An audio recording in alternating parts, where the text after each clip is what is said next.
parler de ce que j'appelle la loi de la semence. Dis avec moi la loi de la semence.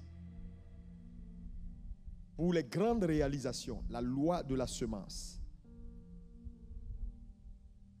Genèse 8, verset 22 est un texte important parce que ce texte nous situe la pensée de Dieu concernant sa création.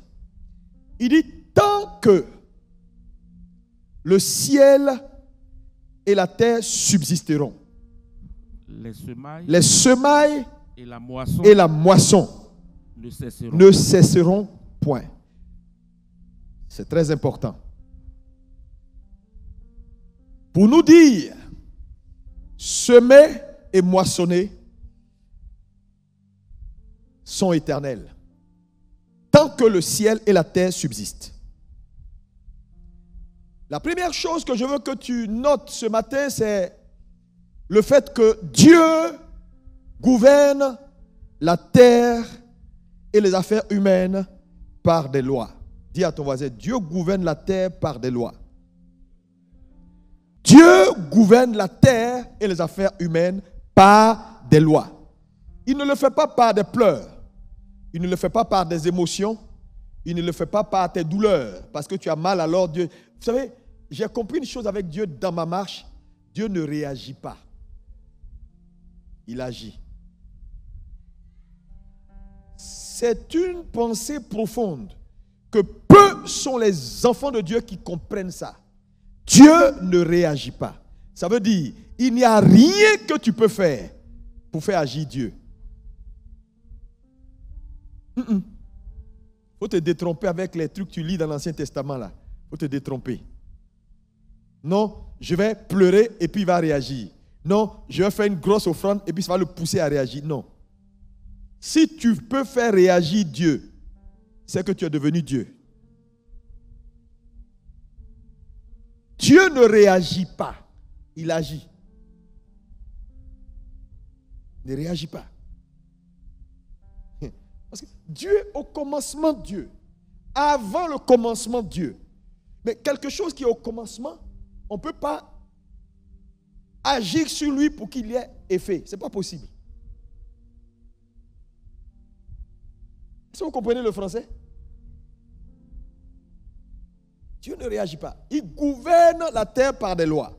Les affaires humaines par des lois, pas par des sentiments, pas par des pleurs, pas par des émotions, pas par ta douleur. Ta douleur, Dieu peut compatir. Mais ça ne fera pas réagir Dieu. Parce que beaucoup de gens, à force de pleurer, Dieu va prendre, il va avoir pitié de moi. Non, Dieu ne réagit pas. Il faut noter ça noir sur blanc, en nota bene. Il faut scruter. Dieu va t'expliquer. Le Saint-Esprit va t'expliquer ça. Quand tu vas comprendre ça, ton approche des choses de Dieu vont changer. Tu vas voir que beaucoup de gens, les charlatans qui sont dans la ville, là, sont en train de te mentir. L'évangile a deux éléments majeurs. Je vous l'ai déjà dit, je vais revenir là-dessus. Il y a la personne de Jésus. Tout le monde est avec moi, la personne de Jésus. Et les principes de Jésus. Plus fort. La personne de Jésus et les principes de Jésus. La personne de Jésus te donne la paix et garantit ton salut. Quand tu l'acceptes, tu as la paix, tu as le salut et ton éternité est garantie. Ça, c'est la personne de Jésus. Mais les principes de Jésus te donnent de la prospérité et te donnent de réussir sur la terre. Qu'est-ce que cela veut dire? Cela veut dire simplement que tu peux aimer Jésus de tout ton cœur et ne pas avoir un franc pour payer ta facture. Tu peux aimer Jésus et ne pas avoir ce qu'il te faut pour manger. Parce que souvent, je vois les gens mélanger. Non? Comme moi, je suis à l'église, je l'aime et puis je ne vois rien. Même l'élémentaire, je n'ai pas. C'est quoi tout ça? Oui, parce qu'il y a la personne de Jésus et il y a les principes de Jésus. La personne de Jésus, elle te donne la paix, le salut, elle te garantit le ciel. Ça, quand tu l'as, ces deux choses-là, tu les as. Mais, si tu ignores qu'à côté de sa personne, il y a ces principes qui te garantissent ta réussite, ta prospérité sur la terre des vivants, alors tu peux aimer Jésus et ne pas avoir un franc pour payer ta facture. On va venir te couper ton courant, tu seras dans le noir. Mais il n'y a pas quelqu'un qui parle mieux en langue que toi et qui aime Jésus plus que toi. Et donc, si l'Église comprend cela, alors l'Église va pouvoir faire le distinguo entre la personne de Jésus que nous avons acceptée, qui est dans notre cœur, qui est avec nous. Quand on lève les mains, on le sent. Quand on vient à l'Église, il est présent. On ne fera pas le mélange entre cette sensation-là de ce que j'aime Jésus, je le sais.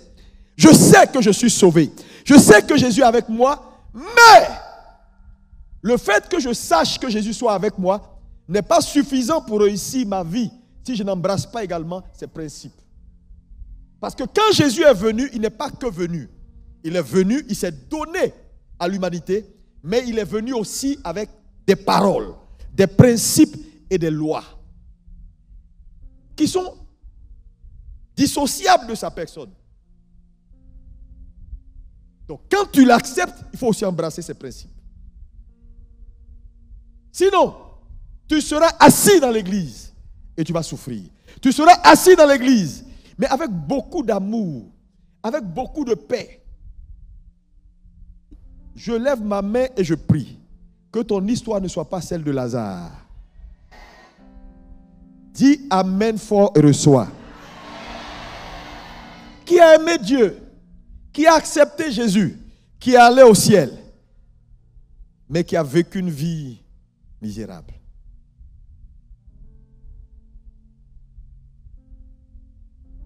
Est-ce que quelqu'un est là ce matin? Parce qu'il y a des gens, tu parles, ouais, mais ça veut dire quoi? Est-ce que, non, quand tu as Jésus, tu as tout? Non, quand tu as Jésus, tu as le ciel. Quand tu as Jésus, tu as la paix. Quand tu embrasses ces principes, tu réussiras.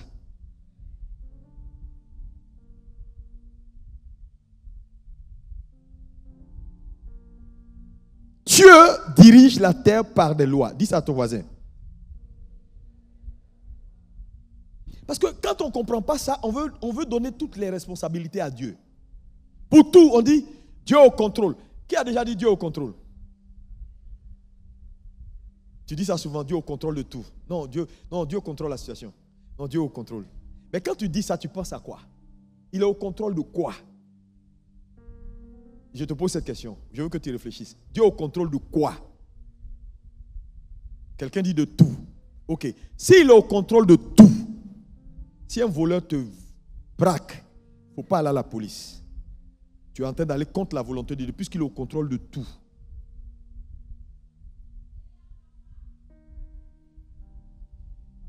Oui. La pensée, lorsqu'elle n'est pas équilibrée, Satan va te faire mal. Et puis il va te dire, mais Dieu est au contrôle de tout. Il n'y a rien qui peut arriver sans que... Non, frère. Quand il dit prier pour que ma volonté soit faite sur la terre comme elle est dans le ciel, ça veut dire dans le ciel, tout est sous contrôle, mais sous la terre, non.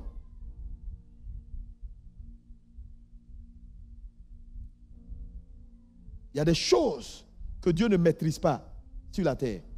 Ce sont les fils des hommes qui maîtrisent ça. C'est pourquoi ce matin, je veux que tu prennes tes responsabilités et que tu arrêtes de tout mettre sur Dieu. À force de mettre toutes les responsabilités sur Dieu, regarde comment ta vie est en train de devenir. Mais ça ne change pas Dieu. Dieu va te conduire au pied de la croix pour que tu reçoives la révélation qui va équilibrer, qui va t'éclairer. Non, Dieu est au contrôle de tout. Il est au contrôle de quoi? Alors, quelqu'un me dit Amen bien. Regardez, quand vous regardez le monde aujourd'hui, vous allez voir que un païen qui comprend ce que je suis en train de dire et qui a la maîtrise des lois, parce que les lois sont universelles, Dieu les a établies. Elles sont universelles, elles marchent pour tout le monde.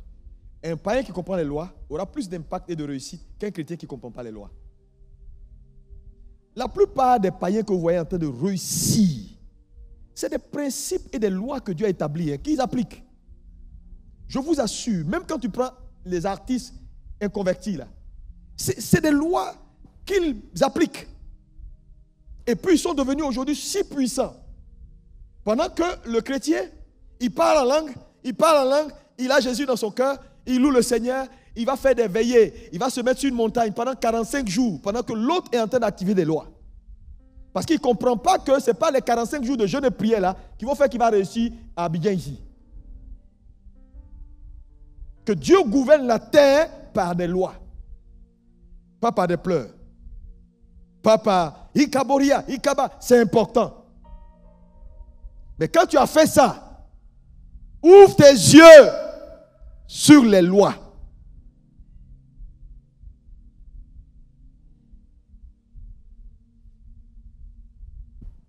Les hommes appliquent les lois, créent, fabriquent des avions, facilitent la vie, prospèrent. Pendant que l'église, tout ce qui se passe dans l'église, quelqu'un vient, il dit, pasteur, il faut que je réussisse. On dit, baisse ta tête, on va prier. Quelqu'un vient, il dit, j'ai mal au ventre, pasteur, baisse ta tête, on va prier. Quelqu'un dit, je vais investir dans le riz, baisse ta tête, on va prier. Attends, tout ne peut pas être baisse ta tête, on va prier. Il va falloir dire aux gens, maintenant que tu as Jésus, voilà comment il faut faire pour que ta vie change. Voilà comment il faut faire pour que les choses marchent. Les lois sont là pour qu'on les découvre, pour qu'on les applique et qu'elles nous conduisent au succès. Dis Amen. Moi, je ne fais plus les choses n'importe comment. Hein. Regarde ton voisin, dis, voisin, si tu ne réfléchis pas, tu ne peux pas être mon ami. Réfléchis. Dis-lui ça bien, il n'a qu'à entendre. Réfléchis. Les lois sont universelles. Découvre-les. Pratique-les. Tu verras la gloire de Dieu. Ne passe pas que ta vie à prier, à crier. C'est bon de prier. Mais ce n'est pas suffisant. Parce que quand Dieu a rempli ton cœur, quand les anges sont dans ta maison, et puis ils sont en train de voler autour de toi, et puis tu te sens bien, c'est bon. Mais ça ne va pas mettre de l'argent dans ta poche. Tu seras un pauvre heureux qui marche dans les rues et puis qui sourit seul. Oh, le ciel est bon, la terre c'est l'enfer. Seigneur, quand est-ce qu'on part? Et tu as marché jusqu'à fatiguer. Et si tu ne prends garde, tu finis par être sorcier. Tu commences à condamner tous ceux qui ont les belles voitures. Ceux-là, ils s'en vont en enfer. Nous, on est... oui, ils s'en vont en enfer, mais pour le moment, ils sont au ciel. C'est toi qui es en enfer.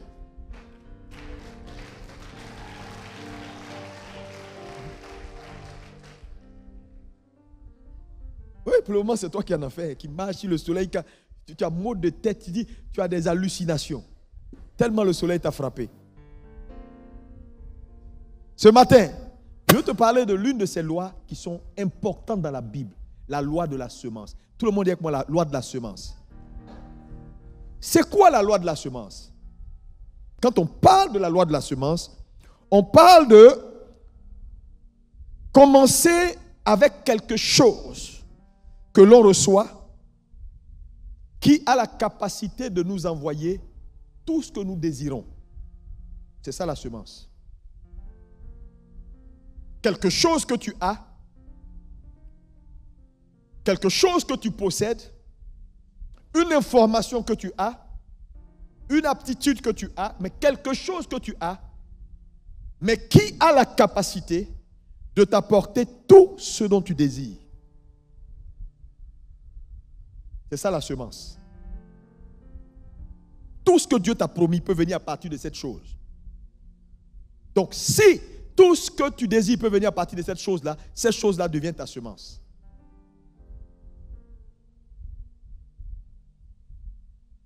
Le point 1 ici que je veux développer, c'est que tout le monde a une semence. Il n'y a personne qui n'a pas quelque chose. Dieu s'est assuré que tout être humain né d'une femme est une semence. Matthieu 13, verset 12. À celui qui dit qu'il n'a pas, on lui ôtera même ce qu'il a. C'est un contraste. Quelqu'un me dit contraste. Tu dis tu n'as pas. La Bible dit si tu dis que tu n'as pas, ce que tu as, on va prendre. Pour dire qu'il n'y a personne qui peut dire qu'il n'a pas. Regarde ton voisin, dis tu as quelque chose. Dieu s'est assuré que tous les hommes nés d'une femme aient quelque chose. C'est important de le comprendre. Mais pourquoi Dieu le fait ainsi? C'est parce qu'en réalité, un homme qui n'a pas n'aura pas.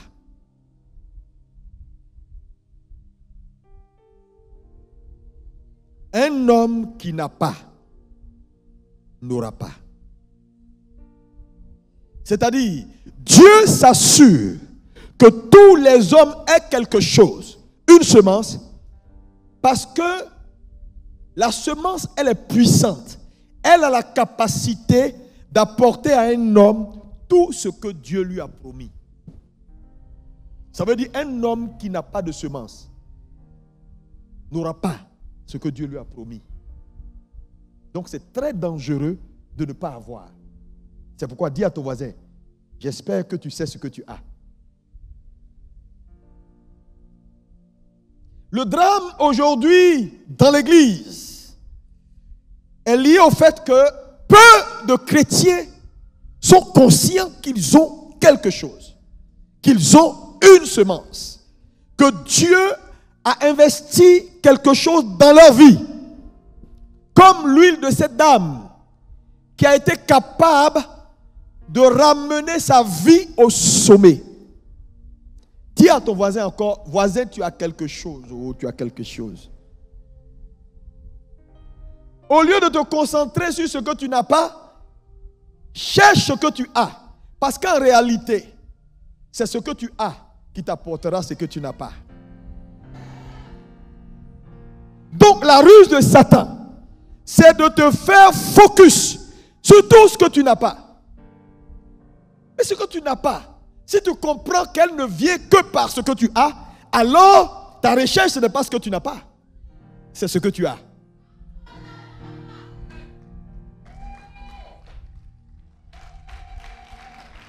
Ce matin, je suis venu te dire, il faut réorienter ton regard vers toi-même.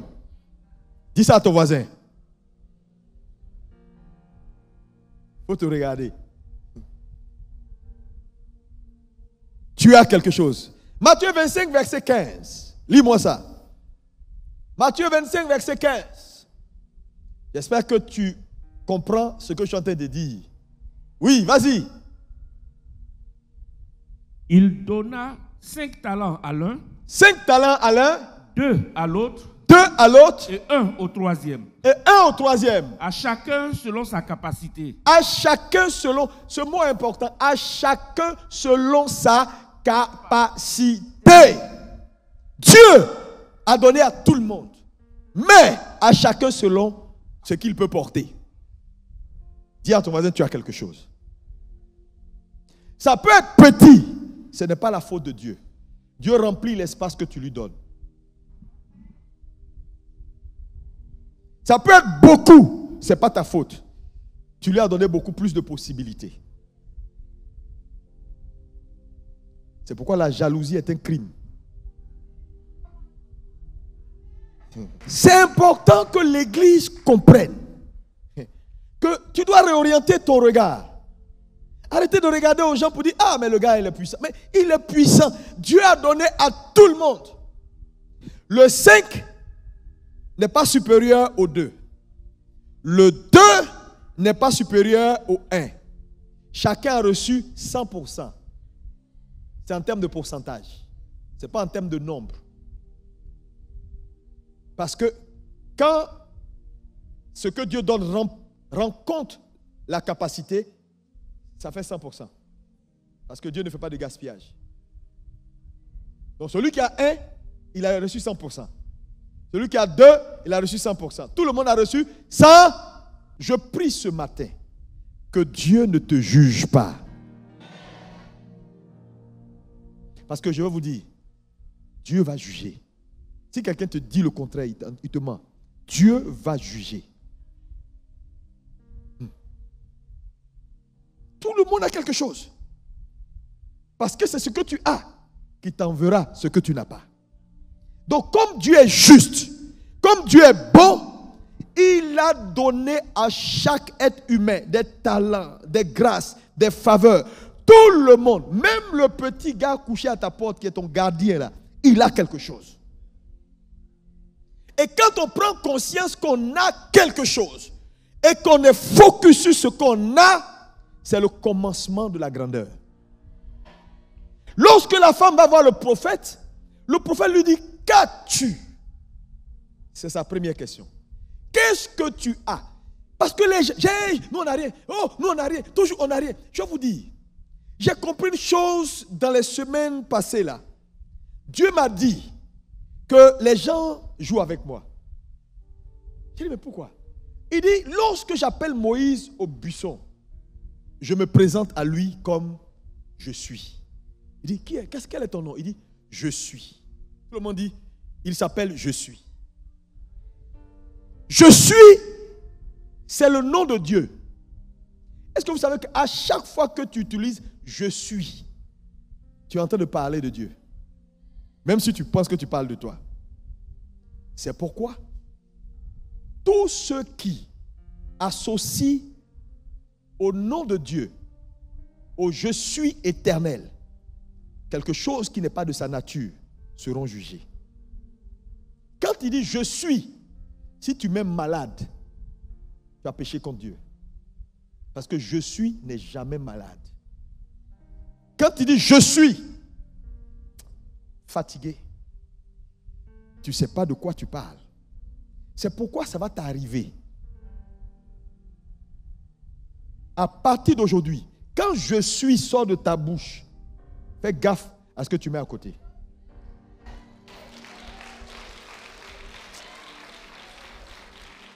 Fais gaffe à ce que tu mets à côté. Il faut faire gaffe. Ah, je suis. C'est lui qui est le je suis. C'est pourquoi il dit même le faible, ils disent qu'il est fort. Parce que quand il dit je suis faible, il dit non, tu ne peux pas dire, tu as utilisé je suis. Même quand tu es faible là, dis je suis fort. Parce que je suis là, il est toujours fort. Et tu verras sa force dans tes membres.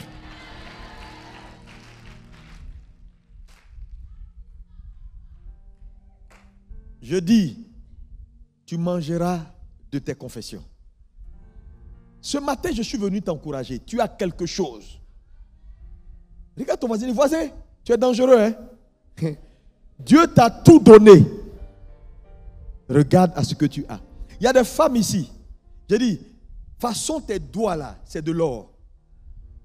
Quand tu prends une tresse ou bien les histoires de collier, mais tu es dangereuse. Mais tu fais quoi avec? Zéro. Tu as quelque chose. David avait quelque chose que ses frères n'avaient pas. Est-ce que vous savez, le talent de David, il était certes chantre. Mais l'un de ses talents que la Bible nous révèle, que moi je n'ai vu nulle part, c'était que David était un homme qui avait la capacité d'associer ses yeux à ses mains. C'est-à-dire que ce que ses yeux fixent, ses mains peuvent l'atteindre. Il était adroit. Et depuis les chants, on disait que David était un homme très adroit. C'est-à-dire quand il t'a localisé, il peut t'atteindre avec la pierre. Donc toutes les batailles qu'il a gagnées, c'était son adresse. Donc quand il s'est retrouvé devant Goliath, sa victoire est venue de ce qu'il avait. On dit non, le Saint-Esprit, laisse le Saint-Esprit à part. Le Saint-Esprit n'a rien fait. On dit non, le Saint-Esprit a pris la pierre et puis il a dirigé la pierre. Ce n'est pas le Saint-Esprit qui a dirigé la pierre. C'est David qui était adroit.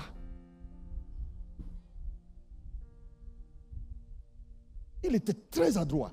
David peut regarder ce petit trou là et puis il peut dire, je vais jeter cette pierre là dedans. Et puis quand il fait comment ça rentre exactement là où ses yeux ont fixé là, il met ça dedans. Il a exercé ce talent. Il a exercé ce talent. Il a exercé ce talent. Un jour, c'est ce que Dieu a investi en lui, qu'il a envoyé au trône. Je prie que Dieu te fasse mettre le doigt sur ta semence ce matin au nom de Jésus. Oh, dis-moi amen fort. Dis-moi encore amen. Est-ce que tu sais que ça peut te prendre un mois de jeûne de prière pour que Dieu, le Saint-Esprit, tu as quelques idées. Il y a des gens même qui disent, je ne savais pas que j'avais ce talent-là. Je ne savais pas que j'avais ça. Mais en fait, depuis que tu es pauvre là, c'est parce que tu n'as pas encore mis le doigt sur ce que tu as. Parce que ce que tu as est destiné à t'envoyer sur le marché pour échanger avec ce que tu n'as pas. Je prophétise que Dieu ouvre tes yeux sur ce que tu as. Oh, je dis que Dieu ouvre tes yeux sur ce que tu as. Il y a quelque chose que tu as. Jusqu'à présent, tu peux croire que ce que tu fais là, c'est ce que tu as. C'est faux. Je te dis, le jour où Dieu te montre, tu dis, donc c'était ça. Ah, donc c'était ça. Dis, j'ai quelque chose.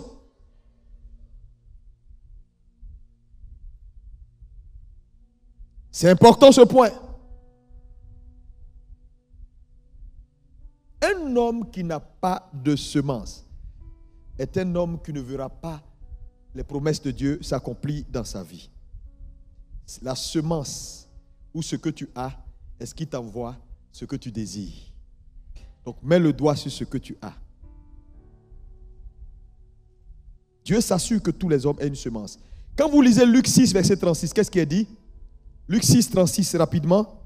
Il dit donnez et il vous sera donné. N'est-ce pas? Tout le monde dit avec moi donnez et il vous sera donné. Vous savez, quand la Bible dit donner, là, c'est vague. Donner, ce n'est pas seulement l'argent. Ce que tu as là, prends pour prendre ce que tu n'as pas.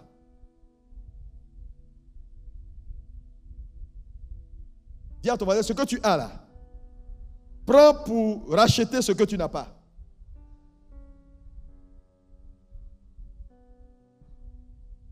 C'est pourquoi quand quelqu'un dit j'ai pas l'argent, ça me fait rire. Toi, tu n'as pas l'argent. L'argent, ce n'est pas. L'argent, c'est quoi? Les gens qui ont l'argent là, ça a commencé avec leur voix, avec leurs mains, avec elles savent faire à checker poisson. Voilà Alice de Makori, multimillionnaire, peut-être elle est milliardaire maintenant. Sur affaire de, elle s'est fait piment d'Atchéké. Les gens quittent à Paris, à New York, pour aller s'asseoir pour manger piment d'Atchéké. Tu sais préparer. Quand tu prépares, on dirait Dieu est descendu. Tu n'as aucun restaurant. Tu dis je n'ai rien. Mais tu n'as rien. Tu as de l'argent. Parce que l'argent là, l'argent c'est des valeurs qu'on vend. Ton intelligence, ta capacité à raisonner correctement. Il y a tellement de choses. Dis à ton voisin, je vois l'argent sur toi. Je vois l'argent, beaucoup d'argent. Il y a des femmes là, même perruques là, quand elles font ça, non, même pour les blancs là, les petits. Elles prennent ça, elles sont à la maison, elles jouent avec. Si quelqu'un vient te dire qu'il n'a pas d'argent, il faut te fâcher contre lui. Ça veut dire que c'est un paresseux. C'est quelqu'un qui refuse de mettre le doigt sur l'investissement de Dieu en lui. C'est un monsieur qui est méchant. C'est pourquoi vous savez, c'est pourquoi, je vais vous dire la vérité. Les riches là, quand vous les insultez, ils ont l'argent et ne nous donnent pas là. Mais ils ne vont pas vous donner. Et puis Dieu ne va pas se fâcher pour ça. Tu vois des gars à Paris, des gars bien bâtis, ils sont là. Coco, je vais manger. Ça fait pitié. Toi, tu n'as pas la crainte de Dieu. Quelle crainte? Les mecs que je vois là, tu peux laver assiette dans un restaurant.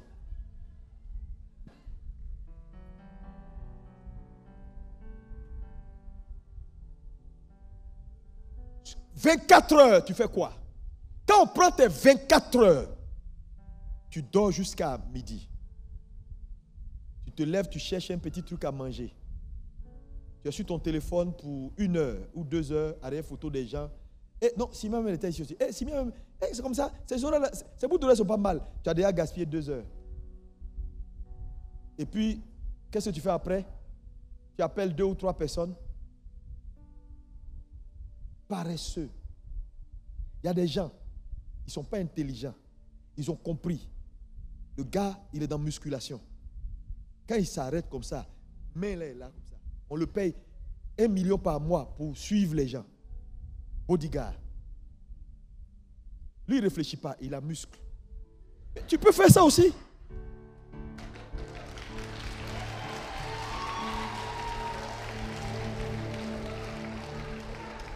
Tu ne peux pas faire ça. On va t'embaucher. Quand tu vas marcher derrière les gens, on dit, hey, son gars de col est dangereux, il ne faut pas aller là-bas.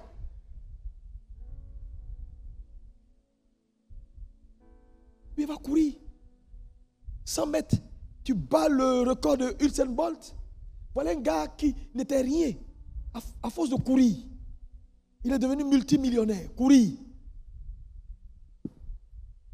Est-ce que pour courir, on a besoin d'aller à l'université? Tu te lèves tous les matins, tu prends la route de Benjerville jusqu'à la lagune là-bas. Tu fais ça sur 1 mois, je t'assure. Nous tous on va manger dans toi. Abidjan ici.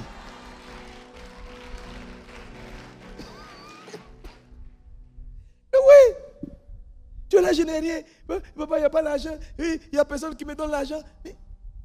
Ce que tu fais, tu ne fais pas bien. Je te dis, le monde a horreur de la médiocrité. Tu veux chanter, chante bien. Mais tu es médiocre en chanson, médiocre en parler, médiocre en intelligence. Tout est médiocre. Tu n'excelles dans rien.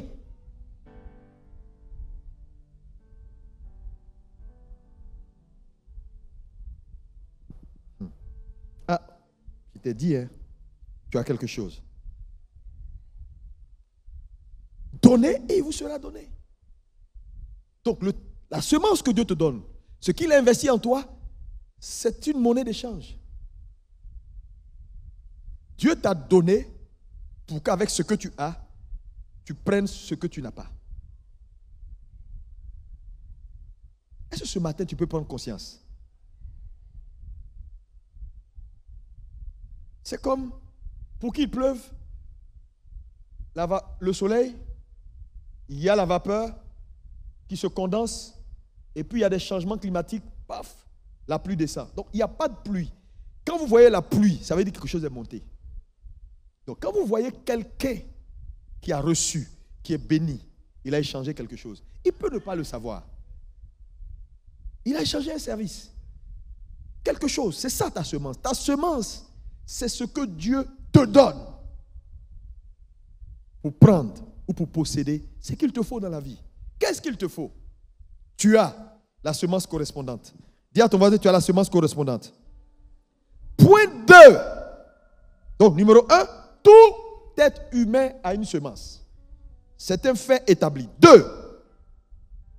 Quand Dieu donne une semence, c'est pour la semer. Dis ça à ton voisin. Quand Dieu donne une semence, c'est pour la semer. 2 Corinthiens 9, verset 10. Oui, qu'est-ce qu'il dit?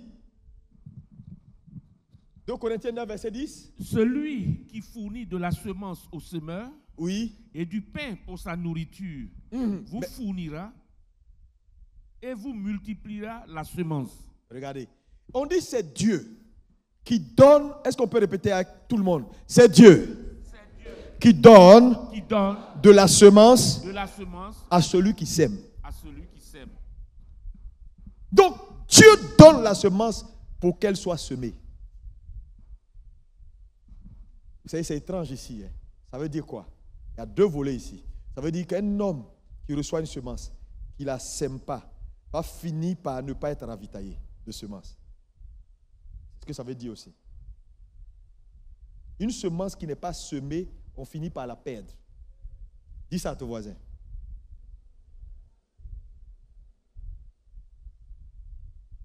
C'est Dieu qui donne de la semence à ceux qui sèment, pas à ceux qui ne sèment pas. Donc ceux qui n'aiment pas semer vont finir par être taris. Les gars, je vous parle par amour. Hein. Ce que je te dis là, il y a des écoles, tu vas aller, on te paye, on dit $100 pour écouter ce que je suis en train de te dire. Certains sont assis là, ils sont assis, ils ne savent même pas quelle est la grâce d'écouter des choses qui peuvent changer ton histoire et changer l'histoire de ta famille. Dieu est celui qui donne de la semence au semeur et du pain à celui qui mange, et il multipliera ta semence. Ecclésiaste 11, versets 1 à 8, la Bible dit: jette ton pain, jette ta semence à la surface des eaux, et avec le temps, tu vas le récupérer. Donc, la semence se sème. Une semence est donnée pour être semée. Maintenant, ma question: si ta vie ne bouge pas, les choses sont bloquées, en réalité, ça veut dire, si tu as trop de besoins, ça veut dire que tu ne sèmes pas beaucoup. Parce qu'en réalité, Dieu nous a fait comme ça. Je vous explique un peu comment Dieu a fait l'homme. Dieu a fait l'homme et Dieu lui a donné à chaque être humain des semences. Et chaque semence ou ta semence est destinée en réalité à t'envoyer ce que tu n'as pas. Ça veut dire quoi? Ta semence, elle te sert doublement. Maintenant, quand vous voyez un homme qui a besoin de ça, il n'a pas. Qui a besoin de ça, il n'a pas. Ça veut dire qu'il n'est pas en train de bien gérer la semence qu'il a. Parce que la semence que tu as n'est pas juste une semence. Les idées, l'attitude, le talent, les grâces, tout ce que Dieu t'a donné qui a fait que tu es là aujourd'hui assise comme tu es là. En réalité, c'est destiné à t'apporter, à te faire venir les autres que tu n'as pas. Donc, si à un moment donné, ta vie est remplie de non-accomplissement, ça veut dire que tu n'es pas en train de bien orienter les semences que Dieu t'a données. Soit tu es en train de les bouffer, là où tu devais les semer. Parce qu'une semence se sème. Le problème, c'est que beaucoup de gens ont du mal à semer leurs semences parce que ça fait mal de perdre une semence. Ça fait toujours mal. Dis, ah, ma semence est partie. Parce que donner ou semer, c'est perdre. C'est comme la mort. Mais vous savez avec moi que Jésus a été très clair. Il a dit, si le grain de blé, tout le monde, Jean 12, verset 24, on va le lire parce que je veux que tu me suives et que tu comprennes ce que je suis en train de dire ce matin. Oui, vas-y. En vérité, je vous le dis. Oui. Si le grain de blé qui est tombé en terre ne meurt... Ici, quand il parle du grain de blé, il parle de lui-même. Il dit qu'il a une semence. Lui, Jésus, il a une semence pour l'humanité. Mais s'il ne meurt, s'il n'est pas semé, il va demeurer seul. Ça veut dire quoi? Sa venue ne serait pas utile pour l'humanité. Mais il faut qu'il meure pour qu'on ne soit... Parce qu'il dit cette phrase-là dans un contexte. N'oubliez pas qu'ils sont au temple à Jérusalem. Et il y a des Grecs qui sont arrivés et qui demandent à voir Jésus pour avoir un entretien avec lui. Et Jésus répond aux disciples qu'on a envoyés pour négocier un rendez-vous en lui disant, on dit, maître, il y a des gens qui sont arrivés qui veulent te voir. Et puis il y a sa réponse. En vérité, je vous le dis, si le grain de blé ne tombe et ne meurt, quel est le lien entre les gens veulent te voir et le grain de blé ne tombe et meurt? Jésus est en train de leur dire, à un moment donné, si je tombe en tant que grain et que je meurs, les gens n'auront plus besoin de se déplacer pour venir me voir parce que je serai en eux partout. C'est le message qu'il est en train de donner. C'est pourquoi un véritable leader, il a la passion de se reproduire dans ses suiveurs. Et c'est pourquoi j'ai horreur des gens à qui tu parles, ils n'écoutent pas. Jésus dit, donc si le grain de blé ne tombe et ne meurt, il demeure seul. Ça veut dire quoi? La semence, elle est destinée à mourir. Dis à ton voisin, elle est destinée à mourir. Sinon, tu n'auras pas. Le vrai problème, c'est que beaucoup de gens ont leur semence. Regardez par exemple. Quand on parle, les gens ne veulent pas écouter. Ils sont là, oui. Oui, mais pasteur. Lisons un sujet. Agé 1, verset 1 à 11. Lisons ça, je vais te montrer quelque chose. La seconde année du roi Darius, oui, le premier jour du 6e mois, la parole de l'Éternel fut adressée par Agé le prophète à Zorobabel. Suivez, hein? Oui. Ainsi parle l'Éternel des armées. Oui. Ce peuple dit, le temps n'est pas venu, le temps de rebâtir la maison de l'Éternel. C'est pourquoi La parole de l'Éternel leur fut adressée par Agé le prophète en ces mots. Oui. Est-ce le temps pour vous d'habiter vos demeures lambrisées? Regardez ici. Je vous ai dit tout à l'heure que la loi de la semence est une loi éternelle. Il dit tant que le ciel et la terre vont subsister. Quand on sème, on doit moissonner. Maintenant, ici, on a un cas qui est différent.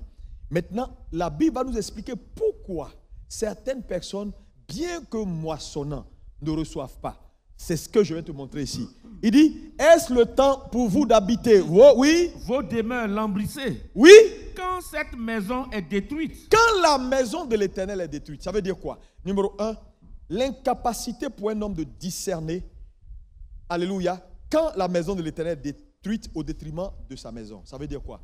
Un enfant de Dieu qui veut être dans l'actualité de Dieu et voir la loi éternelle là marcher pour lui, doit être quelqu'un qui est juste intelligent pour comprendre que je dois veiller sur la maison de l'Éternel. Parce que, reproche numéro 1, vos maisons sont bien, vous habitez dans de belles maisons et la maison du Seigneur est détruite. Continue, pasteur. Ainsi parle maintenant l'Éternel des armées. Oui. Considérez attentivement. Considérez vos voies. Vous semez beaucoup et vous recueillez peu. Vous mangez et vous n'êtes pas rassasiés. Vous buvez et vous n'êtes pas désaltérés. Oui. Vous êtes vêtus et vous n'avez pas chaud. Et vous n'avez pas chaud. Le salaire de celui qui est à gage tombe dans un sac percé. Le mot salaire de celui qui est à gage, là, vous savez ce qu'il avait dit? Il est en train de dire que ton salaire là, un salaire à gage, c'est un salaire qui est déjà réservé pour payer des dettes. C'est-à-dire quand tu payes 500 000 francs, tes dettes sont à 512 000. Donc le salaire qu'on t'a donné le mois là est déjà à gage. Mais il dit, ton salaire ne pourra même pas payer tes dettes parce qu'elle va tomber dans un sac percé. Avant, tu comprends ce que je dis? C'est-à-dire, au moins si ton sac n'était pas percé, tu peux récupérer ton argent et puis aller payer déjà le salaire et puis il ne te reste rien. Mais numéro 1, ça va tomber dans un sac percé. Tu ne pourras pas avoir ton salaire et tu ne pourras pas payer tes dettes. Quelle malédiction. Continue. Ainsi parle l'Éternel des armées. Oui. Considérez attentivement vos voies. Oui. Montez sur la montagne. Apportez du bois et bâtissez la maison. Et bâtissez la maison. J'en aurai de la joie et je serai glorifié, dit l'Éternel. Donc ici, le point est simple. Écoutez-moi bien, je vais vous dire un secret. Jésus dit donc ici que l'une des raisons pour lesquelles les gens sèment, ils ne moissonnent pas comme ils sont censés moissonner, alors qu'on a vu que la semence correspond à la moisson. Mais d'où vient que certains sèment, ils ne moissonnent pas? À cause de l'état de leur cœur vis-à-vis de la maison de l'Éternel. Qu'est-ce que je veux dire à quelqu'un? Frères et sœurs, vous servez un Dieu qui ne joue pas avec sa maison. C'est pourquoi, de toute la Bible, quand tu prends Genèse et Apocalypse, Dieu s'est évertué à se bâtir une maison. Il a commencé avec des temples humains jusqu'à ce qu'il vienne maintenant prendre des hommes et qu'il en fasse sa maison. C'est pourquoi il dit, celui qui détruit le temple ou la maison de l'Éternel qui est son propre corps, Dieu le détruira. Dieu ne joue pas avec sa maison. Ça veut dire quoi? Là où sa gloire est manifeste. Si vous voulez voir Dieu, mettez les choses de Dieu en priorité. Dis ça à ton voisin.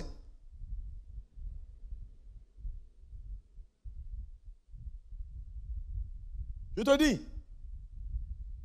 te dis aujourd'hui, mettez Dieu en priorité. Arrêtez de penser qu'à vous.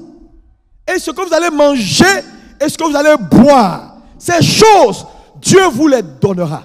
Il dit cherchez premièrement le royaume. Ça veut dire quoi? Mettez Dieu d'abord. Si tu viens à l'église, tu entres dans les toilettes, il n'y a pas de l'eau, les toilettes sont cassées, tu n'as pas besoin d'aller voir le pasteur. Le jour où tu passes à China Market, tu dis mais ce truc là c'est combien? Je vais mettre ça dans mon église, j'ai vu que les toilettes là-bas là sont cassées. On n'a pas besoin de te dire. Le jour où tu viens à l'église, tu vois quelque part est sale, tu dis mais ça là comment je peux faire pour Dieu? Parce que ta poursuite d'abord, c'est l'œuvre.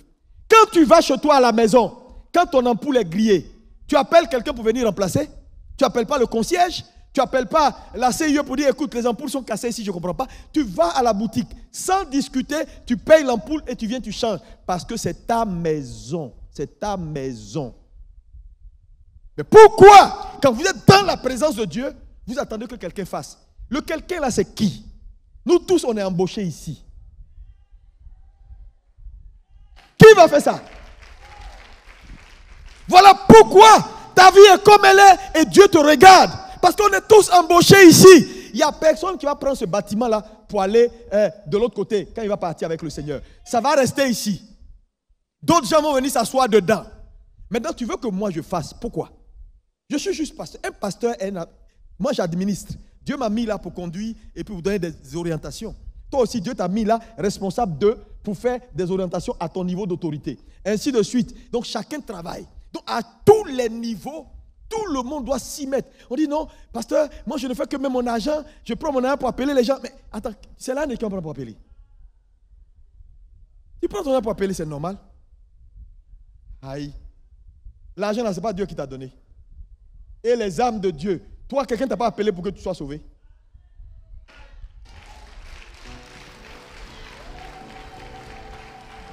Non, parce que souvent le raisonnement des chrétiens, je ne comprends pas. Si tu n'es pas arrivé à ce point là où tu fais pour Dieu, sans discuter, tu n'es pas arrivé quelque part.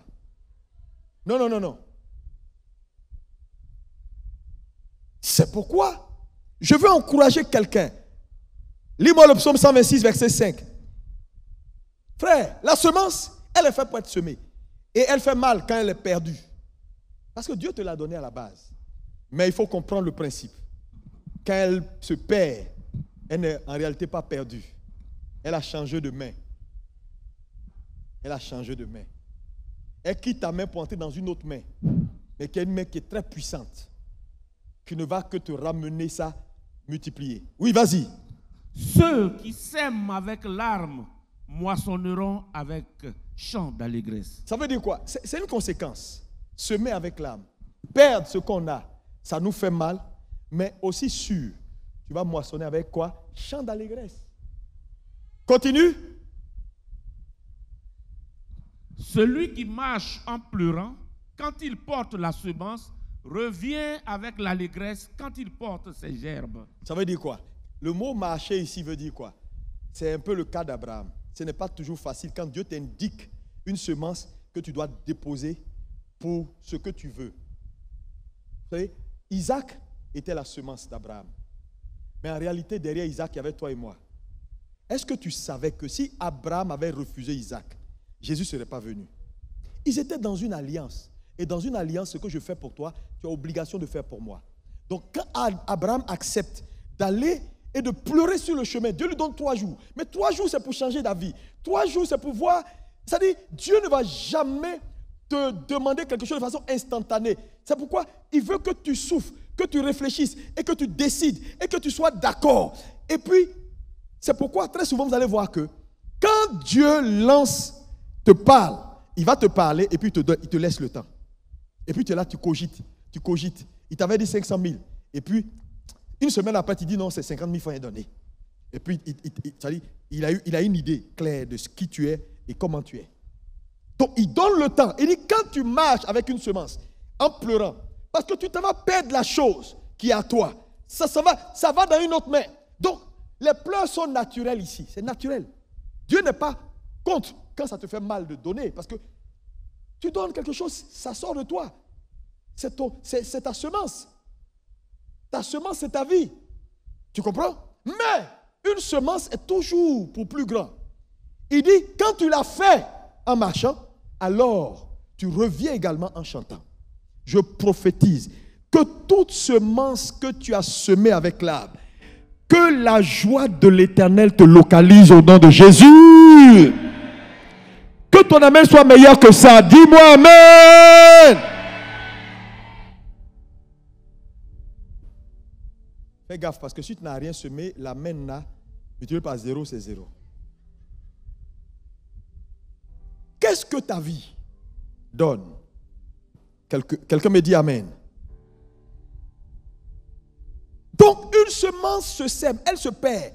C'est douloureux parce que tu perds quelque chose. Tu perds quelque chose. Et j'ai dit, une semence, ce n'est pas forcément l'argent. Parce que quand on parle de semence, tout le monde a l'argent, l'argent. Non. C'est un investissement que Dieu a fait dans ta vie. Quand tu la donnes, tu perds quelque chose. Que Dieu te donne ce cœur-là pour aimer sa maison, pour aimer son œuvre, pour aimer. Dis-moi amen, amen, amen, amen, amen, amen. Le troisième point ici, qui est un point important, c'est le fait que une semence a la capacité de vous envoyer ce que vous n'avez pas. Elle a cette capacité. La semence, en réalité, cache ce que tu n'as pas. Ta semence cache ce que tu n'as pas. Il faut bien m'écouter ici.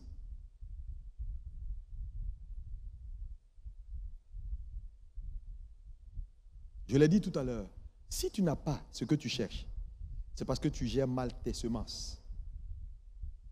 Le fruit que tu veux porter, identifie la semence correspondante. Quand tu as trouvé la semence, tu trouveras le fruit. Par exemple, si je veux manger une mangue, ce n'est pas avocat, je vais chercher, ce n'est pas noyau d'avocat, c'est un noyau de mangue. Qu'est-ce que tu veux voir dans ta vie?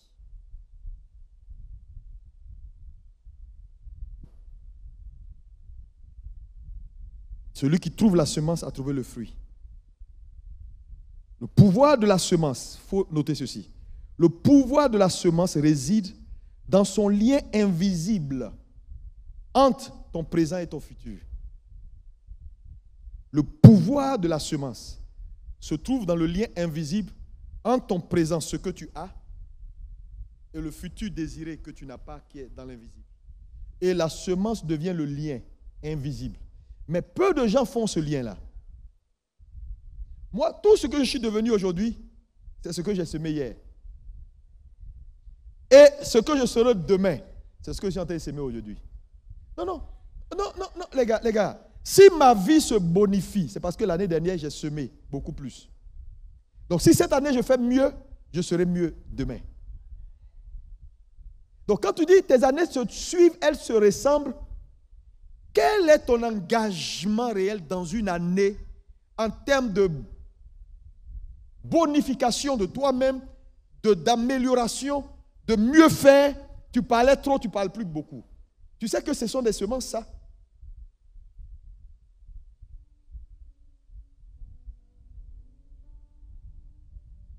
Tu faisais ça mal, mais tu ne fais plus comme ça. Tu ne priais pas beaucoup, tu pries mieux maintenant. C'est normal que ta vie s'améliore. Tu mangeais trop, matin, midi, soir, à 13h, 14h. Maintenant, tu es réglé. C'est normal que tu te sentes mieux. Quelques années ou quelques semaines après, n'est-ce pas? Ce que tu as aujourd'hui, là, c'est ce que tu as semé hier. Maintenant, je te pose une question sincère. Aide-moi à poser à ton voisin. Est-ce que ce que tu as aujourd'hui, ta vie, est-ce que ça te plaît aujourd'hui? Ta vie, là, te plaît? Tu es satisfait? Je vois beaucoup de gens qui disent non, je ne suis pas satisfait. Si tu n'es pas satisfait, prends une décision maintenant. Sinon, sans être un prophète, je t'assure, 2026, tu seras la même chose. Et peut-être pire.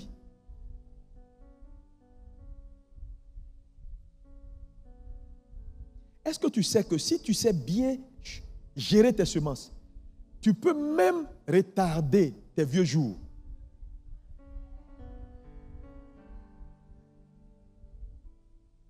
C'est-à-dire, si tu devais entrer dans la faiblesse dans 5 ans, tu peux entrer dans la faiblesse dans 20 ans.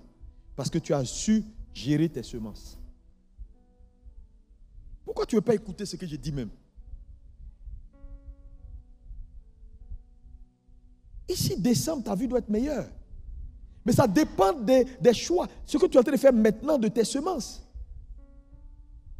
Prends une décision. Chère maman, prends la décision. Ce que tu sais faire, arrête de le faire à la maison. Rends ça un peu régional. Commence à vendre dehors.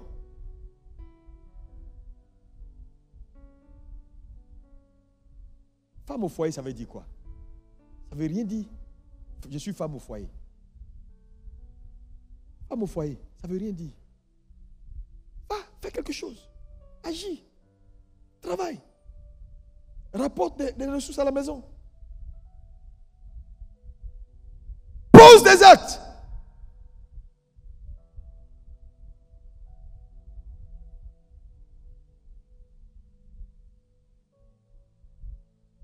Le pouvoir de la semence réside dans son lien invisible entre ta position présente et ce que tu veux devenir demain. Une semence importante que beaucoup de gens ignorent dans la vie, c'est ce que j'appelle la semence de l'accès. Dis avec moi, l'accès est une semence. Dis plus fort, l'accès est une semence. Dis, mais pasteur, ça veut dire quoi toutes ces histoires? L'accès est une semence. Tu sais pourquoi? C'est une semence puissante, très puissante dans la vie. Dieu va te donner cette semence-là et il va te donner des accès. Mais en réalité, l'accès est une semence qui produit quoi? C'est une semence qui produit l'opportunité. Yeah. Parce que, je te donne un exemple. Si quelqu'un vient te voir et dit, hey, bon, moi j'ai des entrées à la présidence, et puis te dit, bon, dimanche, il faut venir là-bas. Il y a un truc que j'ai à faire là, viens m'accompagner, il y a un conseil de ministre. Et puis il te donne accès. Il t'a en même temps donné une opportunité. Parce que le type de gens que tu vas rencontrer là-bas, là, si tu n'es pas un homme, je veux dire le mot cinglé, tu peux t'en sortir.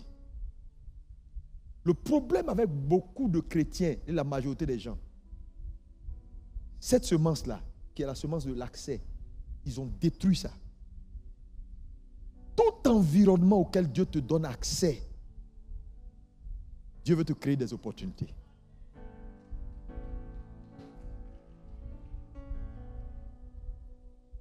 Lorsque Joseph est en prison et que l'un des conseillers du roi qui était en prison avec lui fait don de cette semence qu'on appelle l'accès. Plus tard, 3 ans après, il lui dit, ah, je connais quelqu'un, c'est un Égyptien. Bon, écoutez, on va aller le chercher. Ah, quelle grâce. Il rentre dans un environnement. Accès. Mais Joseph est tellement intelligent. Il comprend que l'accès trouve toujours des opportunités. Quand Dieu te fait entrer dans une sphère, est-ce ça seulement dans ta tête? Opportunité. Joseph comprend. Mais Joseph est tellement intelligent que il a attendu pendant des années. Le vrai problème, les gens viennent à l'église, ils prient, mais ils n'ont pas confiance en Dieu. Ils parlent dimanche, on prêche des messages, ils viennent, ils prennent, ils remplissent leur calepin comme d'habitude. Et puis quand ils repartent, ils sont dans leur quotidien de gars bizarres qui racontent leur vie. Moi-même, ça ne va pas. Je ne me sens pas bien. Oh, moi-même, là. Oh, Seigneur, pitié, pitié. Oh, alléluia. Oh, Seigneur, pitié. Oh, Saint-Esprit. S'il te plaît, s'il te plaît. Ces prières de mendiant. Tu es mendiant ou quoi? Passe ton temps à mendier comme un mendiant. Ils retournent, ils font toujours les mêmes choses.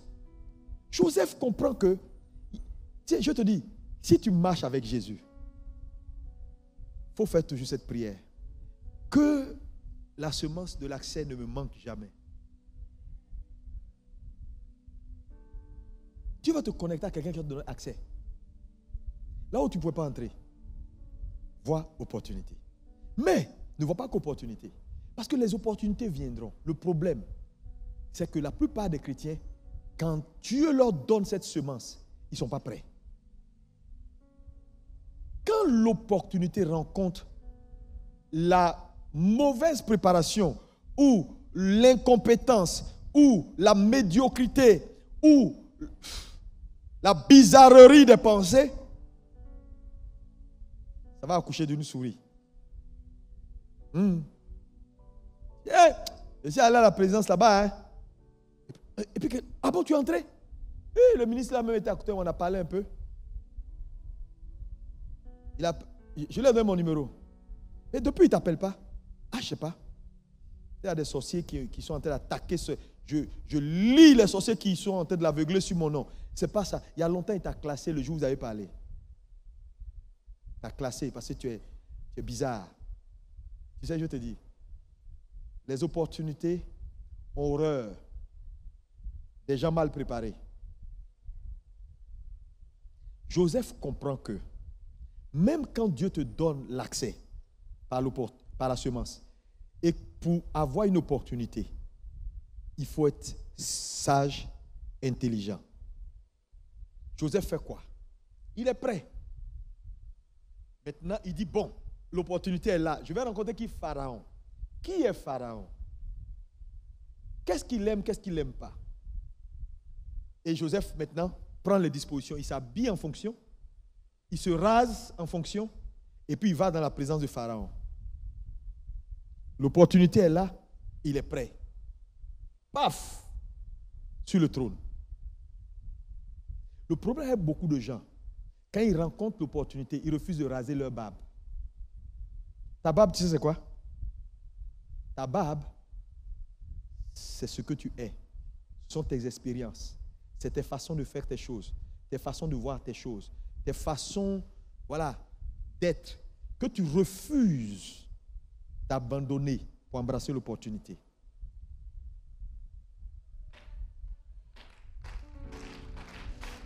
Les chrétiens sont trop liés à leur façon de faire leurs choses et de voir.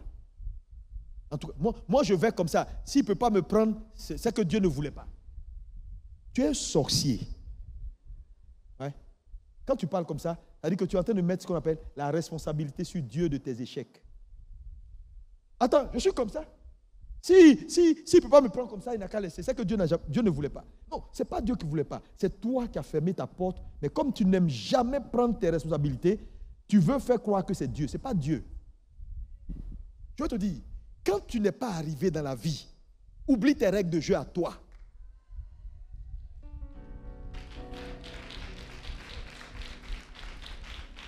Toi, tu viens chez moi, c'est toi qui me dit non.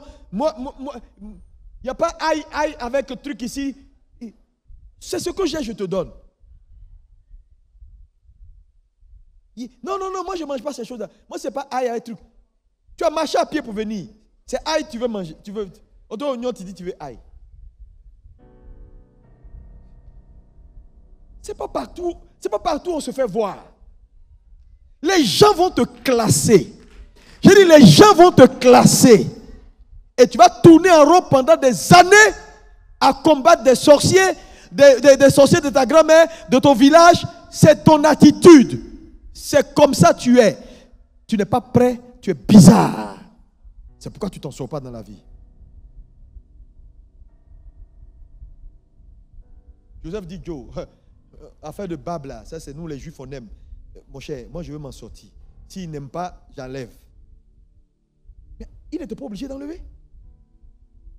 Il dit non, chez nous les juifs là, ça c'est notre truc. Hein. On ne nous reconnaît pas ça.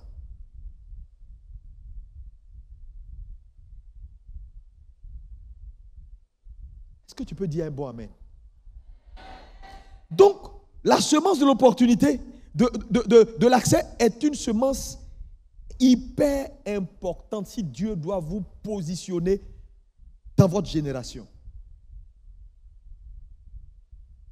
Tu parles la langue, tu pries tout le temps là. Ok, lundi arrive, Dieu va vous donner des accès. Tu vas te retrouver quelque part où on te dit non, entrez. Ah. Là. Tu peux ne plus jamais retourner là-bas. Si tu n'es pas quelqu'un d'intelligent, saisis les opportunités. C'est pourquoi il faut être toujours prêt. Il y a des gens ici, si on t'envoie tout de suite à la présence devant Ouattara, tu vas tout mélanger parce que tu n'es pas prêt. Tu vas rester devant lui. Oui, monsieur le président.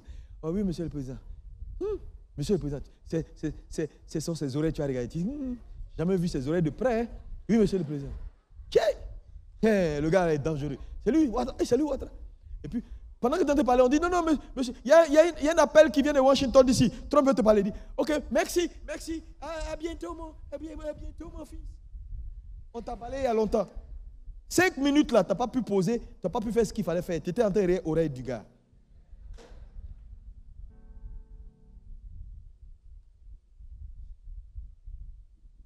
Tout le monde dit l'accès. Que Dieu me donne des accès. Il va te donner des accès pour saisir des opportunités. Sois prêt. Quand la préparation rencontre l'opportunité, la réussite est automatique.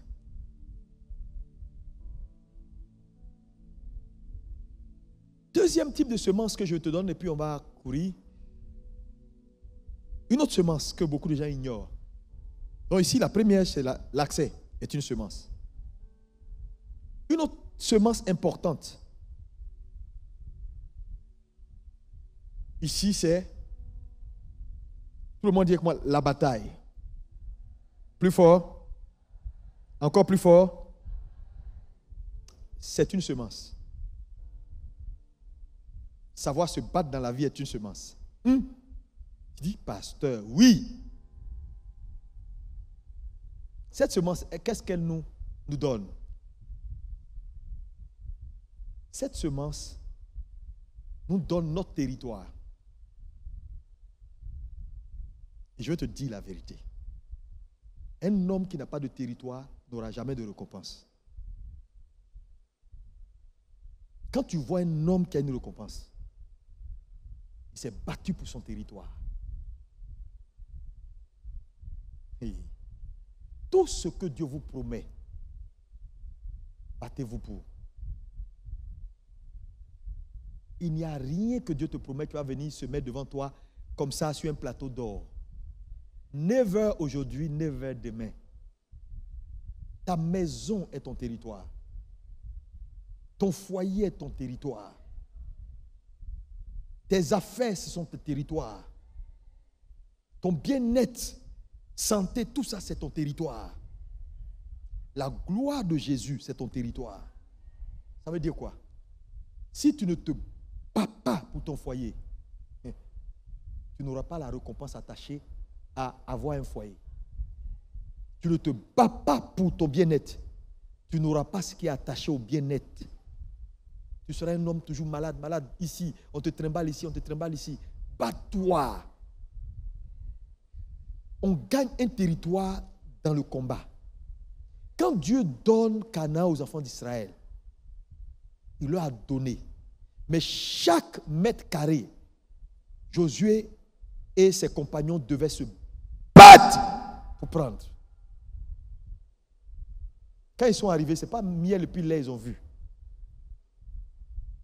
C'est palabre ils ont vu. Quand ils ont gagné leur bataille, ils ont créé maintenant le lait et le miel.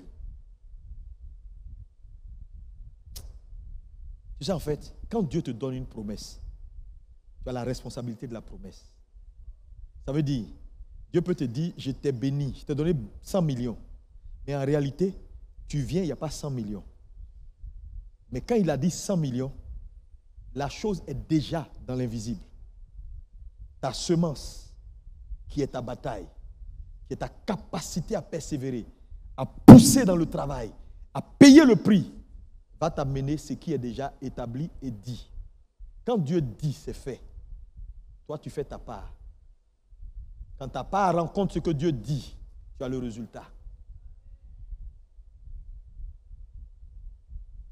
Arrêtez d'être assis là et la vie vous malmène. Regarde comment ta vie est devenue. Tu ne te bats même plus. Je vous dis, la paresse, l'incapacité de réflexion, c'est une semence pour perdre son territoire. Et quiconque perd son territoire perd sa récompense.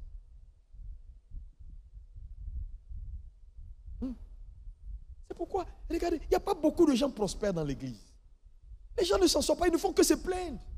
Là où il faut se battre, là où il faut se lever tôt, là où il faut dire non, cette maladie n'est pas pour la mort. Je vais me lever à 4 heures du matin. Je vais faire ce qu'on m'a dit. Je vais pousser. Je ne vais pas me laisser aller. Ils vont se battre. Non! Le gars, il est là. Il ne fait que se plaindre de parler. Arrête de parler. Bats-toi. Il n'y a rien que Dieu te donne comme promesse qui ne va pas nécessiter que tu te battes pour chaque mètre carré. Quand Dieu t'identifie un territoire, bats-toi pour le territoire. Je dis, si j'avais lâché prise, il n'y a pas quelqu'un qui est assis ici. Il n'y a pas quelqu'un qui était assis ici. Je dis, quand Dieu t'identifie un territoire, bats-toi. Ça va être dur, mais il n'y a pas plus dur que toi. Quand tu vois quelqu'un qui lâche prise, c'est un loser. Moi, je vous dis ce que je crois. Il n'y a aucun homme qui est mauvais. Il n'y a aucune femme qui est mauvaise. Quand vous voyez un foyer se casser, ils ont jeté les âmes. Ils ont décidé de dire, on ne se bat plus. C'est tout.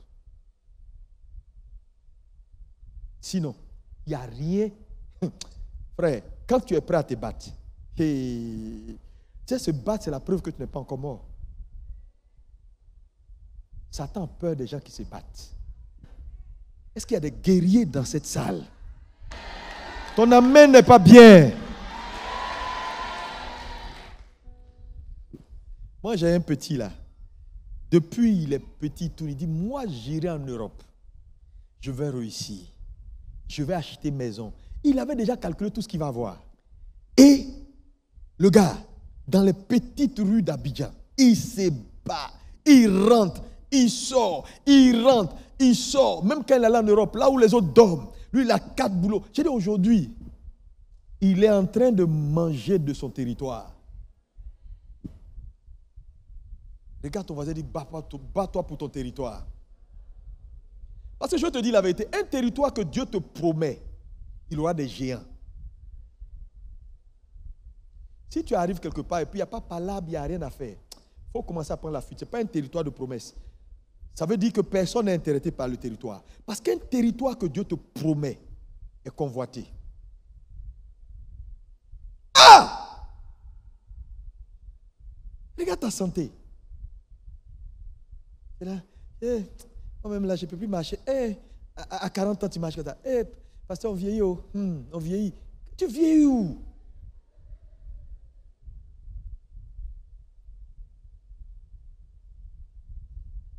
Si je refuse,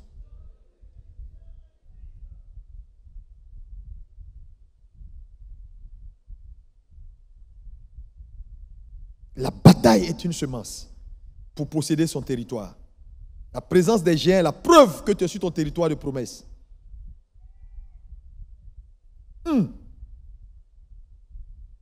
Battez-vous. Dis à ton voisin, bats-toi pour ce que Dieu t'a dit. Ta maison est ton territoire. La gloire de Jésus est ton territoire. Ça veut dire quoi? Ça veut dire, dans la vie, bats-toi pour partout où le nom de Jésus n'est pas élevé. Bats-toi pour que ce soit élevé. Il y a une dividende qui va avec. Il y a une récompense qui va avec. Je vous dis, les hommes qui ont compris que la gloire de Jésus, c'est leur territoire, c'est des gens qui ne lésinent pas sur les moyens pour élever le drapeau de Jésus n'importe où. Quand ils se rendent compte que le nom de Jésus est bafoué dans une affaire, ou bien si les gens vont comme ça, les gens vont parler mal de Jésus, il est prêt à investir pour changer, pour que les gens disent, non, affaire de Dieu là, c'est comme ça. Oui, parce qu'ils ne supportent pas que le nom de Jésus ne soit pas bien. Il y a des gens, ils sont prêts à mettre des haillons. On dit, c'est pour Jésus, non? Mettez ça comme ça. C'est-à-dire que ton territoire, est-ce que la gloire de Jésus est ton territoire? Si elle est ton territoire, parce que c'est le territoire qui est ta récompense. Moi, c'est pourquoi je vous dis, souvent quand on dit, quand il y a les réunions, on dit, conférence, quand vous me voyez courir là, ce n'est pas parce que je veux courir, c'est parce qu'on va recevoir du monde et je n'ai pas envie que quelqu'un parle sur le Seigneur. Que souvent, même jusqu'au dernier moment, quand ça ne va pas, je prends mon argent, je fais. Quand les gens viennent dire, affaire de Jésus là, donc ça peut être comme ça. Je dis oui. Quand Jésus prend la gloire, je n'ai pas gaspillé en vain. Mais il y a des gens qui vont venir voir, même là, il y a un mouchoir est tombé à terre, il va regarder, il va passer. Tout le monde n'a qu'à insulter le Seigneur. Le truc, la vitre est sale, il va rentrer, il va voir la vitre sale. À l'église, il ne suit pas. Les toilettes sont sales.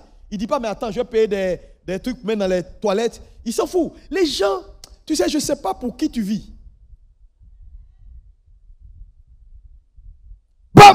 Toi, pour tes enfants, c'est ton territoire. Tu sais pourquoi tes enfants sont ton territoire?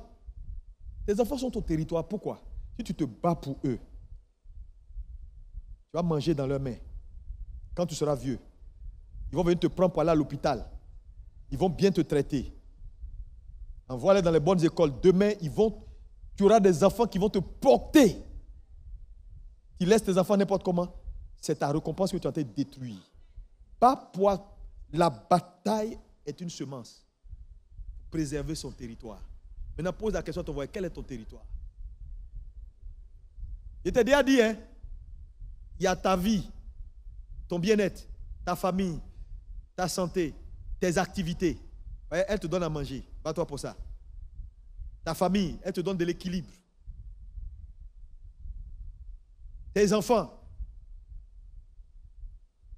Ton église. La gloire de Jésus. Si tu comprends ces choses-là et que tu vis pour ça et tu payes le prix pour ça, il n'y a pas sorcier, il n'est pas né. Ne baissez pas rapidement les bras. Hein. La plupart des gens qui baissent les bras rapidement, ce n'est pas bon. Il y a trop de losers. Dieu cherche des gens qui, malgré les difficultés, n'abandonnent pas. C'est ça. Les grands hommes.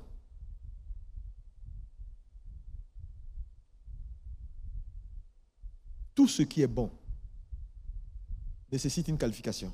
Bats-toi. Ton territoire, est-ce qu'il prendra soin de toi? Ne perds pas le combat. Le problème de l'église, c'est que les gens ont perdu la force de se battre. Ils sont arrivés à un point où ils ont perdu la force. On dit, mon frère, qu'est-ce que tu as? Mon cher, nous là. On est là. Alléluia. Il a perdu tout courage. Le monsieur là, il ne peut plus changer. Pasteur, j'ai tout fait. Tu es sûr que tu as tout fait? Tu es sûr que tu as tout fait? Je t'ai posé une question. Maman, tu as tout fait? Tu es sûr? Non, tu n'as pas tout fait. Il y a des choses que tu peux encore faire. Tu sais, j'ai compris que dans la vie, ce n'est pas toujours quand quelque chose ne marche pas bien ou quand quelque chose t'embête. Très souvent, ce n'est pas la chose là qu'il faut combattre. Créer un autre système pour rendre la chose là caduque.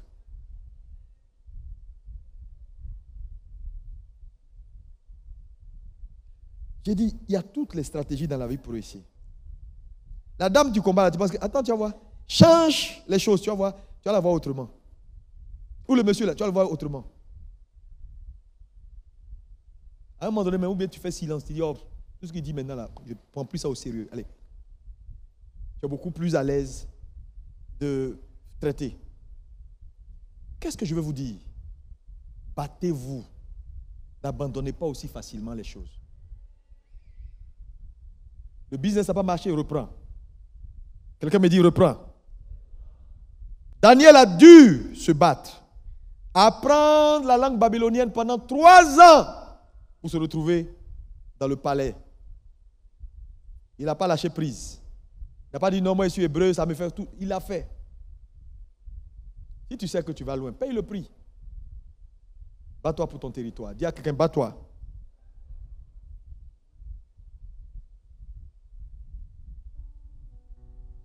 Ta récompense est sur ton territoire.